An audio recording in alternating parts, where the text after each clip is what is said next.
Assalamualaikum warahmatullahi wabarakatuh. Izin bertanya, saya beberapa kali mendengar statement bank syariah belum sesuai syariah. Mohon penjelasannya. Jazakumullahu khairan. Terkait dengan transaksi-transaksi, kita bisa hukumi itu syariah atau tidak, tentu bukan pada label dari lembaga tertentu tadi. Tetapi kita bisa lihat dari dua hal. Yang pertama adalah akad yang digunakan, dan yang kedua adalah alur dari akad yang berjalan dalam lembaga keuangan tersebut. Maka ketika akadnya menggunakan akad-akad syariah, akadnya menggunakan ketentuan sebagaimana diatur dalam ketentuan syariah, kemudian dikawal dalam proses-proses perjalanannya sesuai dengan alur syariah, maka insya Allah kita bisa namakan itu transaksi syariah.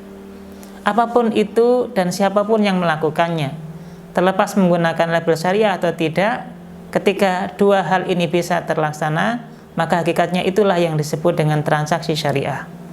Sehingga ketika ada koperasi syariah atau bank syariah, tapi secara prosedur tidak berjalan sebagaimana akad-akad syariah dan proses tahapan-tahapan syariahnya, meskipun menggunakan label syariah, tentu tidak dikatakan sebagai akad yang berbasis syariah. Tetapi sebaliknya, bisa jadi ada bank yang umum misalnya, atau menggunakan nama-nama umum, tapi kemudian semua prosesnya dikawal menggunakan proses syariah. Akadnya menggunakan akad-akad syariah. Menggunakan akad misalnya kalau untuk investasi menggunakan akad musyarakah atau akad mudharabah.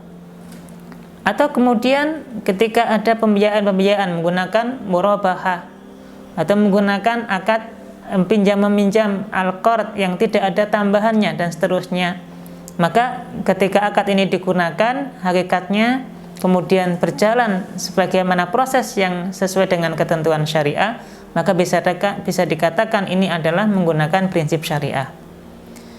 Namun demikian, kita betul bersyukur tentang banyaknya bank-bank yang sudah berlabel syariah.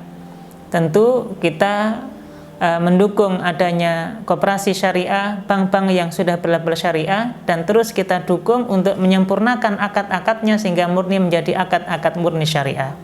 Meskipun tentu masih banyak kekurangan-kekurangan yang ada, atau celah-celah proses yang belum sebagaimana standar perbankan syariah yang dibenarkan sesuai dengan standar internasional.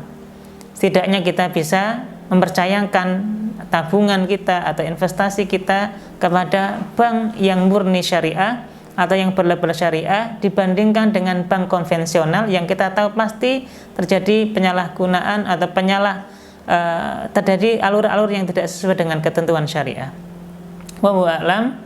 Pada dasarnya kita bisa memulai untuk mentransaksikan akad-akad kita dengan syariah, meskipun semuanya butuh penyempurnaan di dalam prosesnya.